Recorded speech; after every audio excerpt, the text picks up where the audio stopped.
C'est l'heure d'une signature de contrat. Ricky Stark rentre sur le ring, la foule pop, mais moins qu'à une époque où Ricky Stark c'était hot as fuck. Elle pop quand même, mais bon, ça pourrait être tellement plus, putain. Ricky Stark vient annoncer quelque chose dans le ring, il dit que il en a terminé avec Jericho et ses potes. Il a un contrat pour un match ouvert à Revolution. Quiconque veut le signer l'affrontera à Revolution. Il veut pas que ce soit Chris.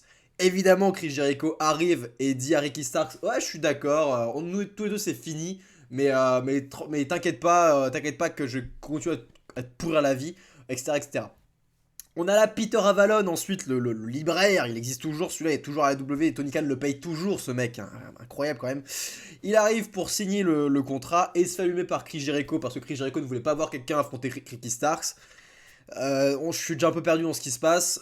Il monte sur le ring et Ricky Starks utilise de la psychologie inversée pour piéger Jericho en groupe et faire signer ce dernier.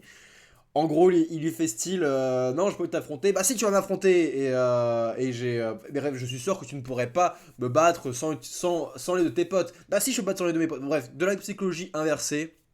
Jericho passe pour un énorme débile. Ricky Starks a un stylo, la full pop. C'était.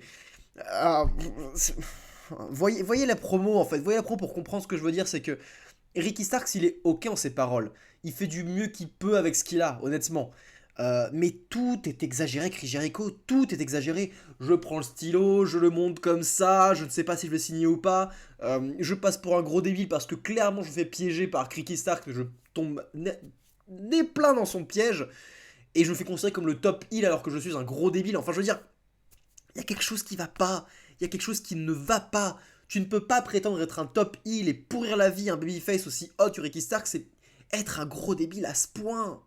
Ça ne va pas. Donc il a signé un contrat où ça stipule que le groupe de Jericho est obligé de rester en coulisses pendant le match à Revolution. Est-ce qu'ils vont respecter ça? Sûrement pas. Ou alors s'ils le respectent, ils vont quand même trouver un moyen pour casser la gueule de Ricky Starks avant qu'il rentre sur le ring. J'en sais rien.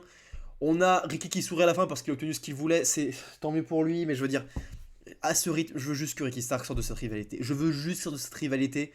Je l'ai dit plusieurs fois, mais c'est un putain de bon talent. Il est jeune, il a du potentiel de ouf. Il était hot as fuck.